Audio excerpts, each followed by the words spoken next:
Hello everyone. तो आज हम लोग पढ़ने वाले हैं परिमेय संख्या। इससे पहले हम लोगों ने 2 लेक्चर कंप्लीट कर लिया है। जिन्होंने भी 2 लेक्चर वो नहीं देखा है वो इस चैनल के प्लेलिस्ट में जाकर दोनों लेक्चर पहले देख लें, अच्छे से समझ लें, फिर इस लेक्चर को देखें तो आप ज़्यादा रिलेट कर पाएंगे। तो चलिए हम लोग आगे बढ़ते हैं। पिछले क्लास में जो है हम लोगों ने आभाज्य संख्या देखा था, आभाज्य संख्या तक। तो अब हम लोग पढ़ेंगे परिमेय संख्या। परिमेय संख्या क्या होती है? परिमेय संख्या वैसी संख्या जिसे p/q के रूप में लिखा जा सके उसे परिमेय संख्या कहते हैं। लेकिन q is not equal to 0, यानी q जो है वो 0 के बराबर नहीं होता है। जैसे कि यहाँ पे 2/3, 5/7, 9/11, 13/25, 2/1, -3/2, -3 और 0 भी, ये सभी क्या है? और भी संख्याएं होती है, वो सभी क्या है? परिमेय संख्या है। अब कुछ लोग यहाँ पे बोलेंगे कि सर -3 कैसे होगा या 0 कैसे होगा, है ना? तो यहाँ पे एक चीज आप ध्यान रखिएगा कि -3 क्या है? -3 क्या है? पूर्णांक संख्या है ना, पूर्णांक है ना, क्योंकि धनात्मक और ऋणात्मक पूर्ण संख्याओं के समूह को क्या कहते हैं? पूर्णांक कहते हैं। तो जितनी भी यहाँ पे देखिए, यहाँ पे नोट पे मैंने 3 पॉइंट लिखा हुआ है कि सभी प्राकृतिक संख्याएं परिमेय संख्या होती है। जितना भी प्राकृतिक संख्या होता है, यानी जितना भी गिनती का जो संख्या होता है 1 से लेके अनंत तक, सभी परिमेय संख्या होती है। सभी पूर्ण संख्या परिमेय संख्या होती है। और जितनी भी पूर्ण संख्या है, गिनती की संख्या में हम 0 ऐड कर देंगे तो क्या हो जाएगा? वो पूर्ण संख्या हो जाएगा। तो वो सभी क्या होंगी? वो भी परिमेय संख्या होती है। और सभी पूर्णांक संख्या, यानी कि धनात्मक और ऋणात्मक दोनों संख्याएं, धनात्मक और ऋणात्मक जो पूर्ण संख्याएं होती है वो क्या कहलाती हैं? पूर्णांक संख्याएं। तो जितनी भी पूर्णांक संख्या होगी वो परिमेय संख्याएं होंगी। तो -3 भी क्या होंगी? परिमेय संख्या होगी। 0, अब बहुत लोग बोलेंगे कि 0 कैसे? तो एक चीज यहाँ पे देखिए आप लोग, 0 के नीचे कुछ नहीं तो 1 है। तो इसे हम लिख सकते हैं ना p/q के रूप में, क्योंकि यहाँ पे क्या है? p इक्वल टू 0 और q इक्वल टू 1 है यहाँ पे। तो इसे हम इसलिए लिख सकते हैं 0, लिख सकते हैं क्या? परिमेय संख्या, परिमेय संख्या। इसलिए 0 क्या हो जाता है? परिमेय संख्या हो जाता है। लेकिन अगर यहाँ पे 7/0 रहे तो 7/0, तो ये p/q अगर हुआ तो यहाँ पे आप देखिए कि q इक्वल टू यहाँ पे 0, लेकिन यहाँ पे क्या कह रहा है परिभाषा की? q is not equal to, यानी q जो है वो 0 के बराबर नहीं होना चाहिए। तो ये 7/0 क्या होगा? क्या होगा? परिमेय संख्या है। क्या होगा? परिमेय संख्या होगा। तो ये नहीं होगा। आया समझ में? तो 0 हो सकता है, लेकिन 7/0 या कोई भी संख्या 8/0, 9/0 नहीं हो सकता है। यानी कि हर में जो है वो 0 नहीं होना चाहिए। अंश में 0 हो सकता है, लेकिन हर में 0 नहीं हो सकता है। क्योंकि अगर हर में 0 होगा तो हम p/q के रूप में नहीं लिख सकते हैं इसे। तो ये क्या होगा? परिमेय संख्या नहीं हो पाएगा। इसलिए यहाँ पे 0 क्या है? एक परिमेय संख्या है। अब ये 3 चीज आप लोग को याद रखना है, 3 पॉइंट है कि सभी प्राकृतिक संख्याएं परिमेय संख्याएं होती है। मैंने पहले भी बताया, सभी पूर्ण संख्याएं भी परिमेय संख्याएं होती है। सभी पूर्णांक संख्या भी क्या होती है? परिमेय संख्याएं होती है। यहां तक आया समझ में? चलिए अब आगे बढ़ते हैं। आगे हम लोग देखते हैं अपरिमेय संख्याएं। अपरिमेय संख्याएं क्या होती है? वैसी संख्या जिसे p/q के रूप में नहीं लिखा जा सके, जिसे हम लोग p/q के रूप में नहीं लिख सकते हैं। परिमेय संख्या को p/q के रूप में लिख सकते हैं, लेकिन अपरिमेय संख्या को p/q के रूप में नहीं लिख सकते हैं। जैसे कि √2, √3, √7, √21, √36 और भी बहुत सारी चीजें। यहाँ पे देखिए बहुत सारी संख्या, पाई भी है। पाई भी क्या है? अपरिमेय संख्या है। अगर ऐसा कोई नंबर रहे, डॉट डॉट डॉट वाला कोई नंबर रहे, तो ये भी क्या होता है? ये भी क्या होता है? अपरिमेय संख्या होती है। ठीक है, इतना चीज क्लियर है। तो अब हम लोग आगे बढ़ते हैं अपने प्रश्नावली 1.1 पे। तो हमारा पहला प्रश्न है इसमें कि क्या 0 एक परिमेय संख्या है? क्या इसे आप p/q के रूप में लिख सकते हैं? तो देखिए हम लोगों ने अभी थोड़ी देर पहले ही पढ़ा कि 0 क्या है? 0 एक परिमेय संख्या है। हमने पढ़ा ना कि 0 एक परिमेय संख्या है। तो यहाँ पे लिखेंगे हाँ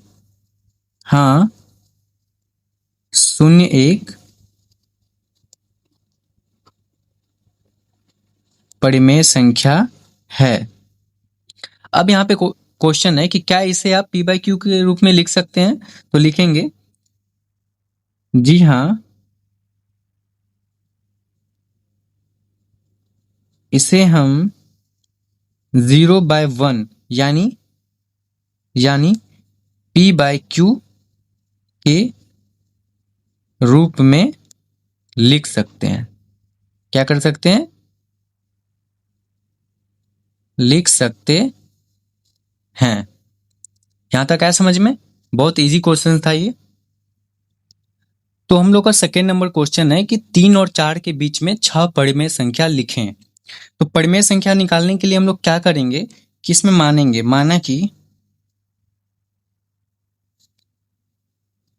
माना कि a बराबर मान लेंगे हम 3 और b बराबर मान लेंगे हम 4। तो परिमेय संख्या निकालने के लिए क्या करेंगे? 3/1 और 4/1 निकालना कितने का है? 6 परिमेय संख्या निकालना है, 6 परिमेय संख्या।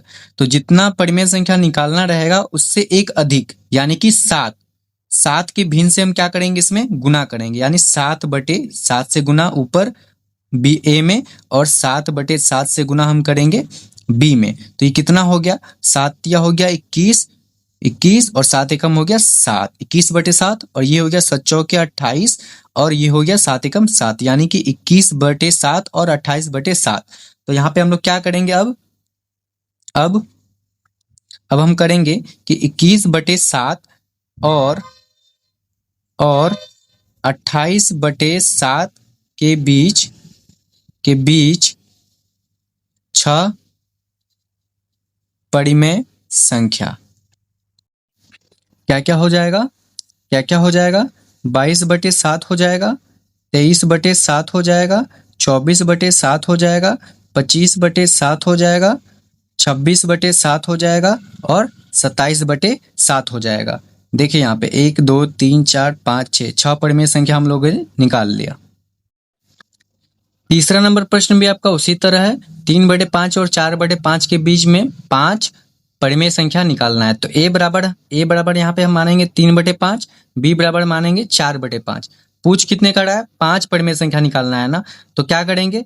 6/1 अधिक से 6/6 से a में गुना करेंगे और 6/6 से b वाले में गुना करेंगे। तो कितना हो जाएगा? 6 18 हो गया, 6 पंचे 30 हो गया, ये हो गया 6 चौके 24 हो गया और ये 6 पंचे 30 हो गया। अब क्या करेंगे? अब 18/30 और 24/30 के बीच 5 परिमेय संख्या ये लिख सकते हैं हम लोग। क्या लिख सकते हैं?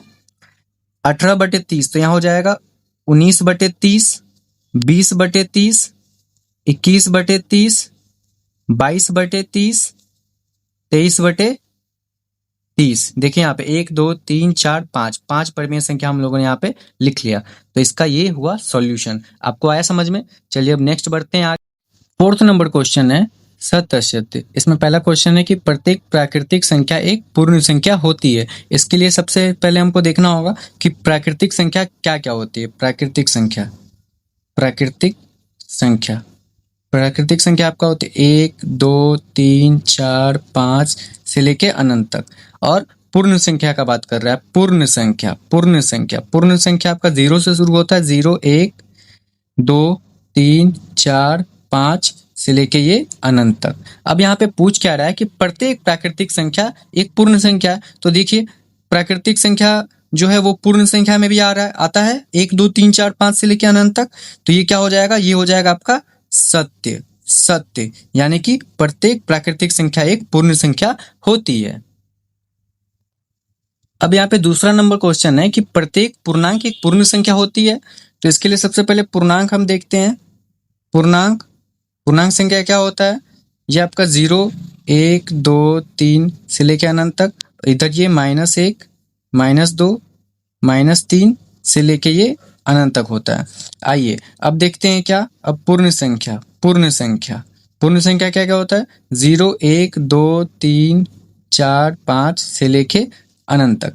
अब देखो यहाँ पे कि क्या है ये पूर्णांक क्या है, पूर्ण संख्या हो सकता है क्या? नहीं हो सकता है ना, क्योंकि यहाँ पे देखिए पूर्णांक में क्या आता है, ऋणात्मक संख्या भी आता है, ऋणात्मक संख्या भी, लेकिन पूर्ण में केवल धनात्मक संख्या आता है। तो ये क्या हो जाएगा, यह हो जाएगा असत्य, यह हो जाएगा असत्य, क्योंकि क्योंकि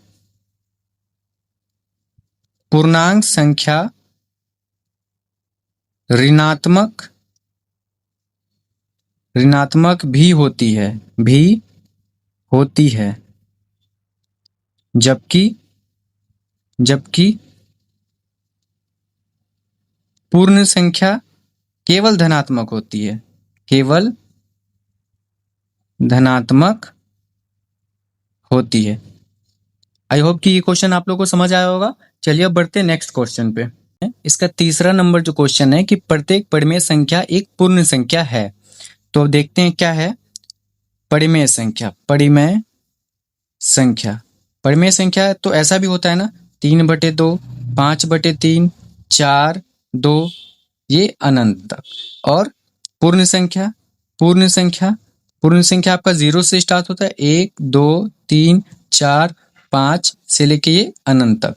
तो अब बताओ आप कि क्या यह हो सकता है, प्रत्येक परिमेय संख्या पूर्ण संख्या हो सकता है? नहीं हो सकता है ना, क्योंकि परिमेय संख्या को तो हम भिन्न में भी लिखते हैं ना, लेकिन पूर्ण संख्या को क्या हम भिन्न में लिखते हैं? नहीं लिख सकते हैं। तो ये क्या हो जाएगा, असत्य हो जाएगा, क्योंकि परिमेय संख्या p/q के रूप में भी होती है। आई होप कि ये प्रश्नावली आप लोगों को समझ आया होगा। तो अगर समझ आया होगा तो आप लोग एक लाइक, एक सब्सक्राइब और अपने दोस्तों के साथ शेयर जरूर कीजिएगा। अब इसके बाद हम लोग प्रश्नावली 1.2 करेंगे। प्रश्नावली 1.1 आज कंप्लीट होता है। Thank you.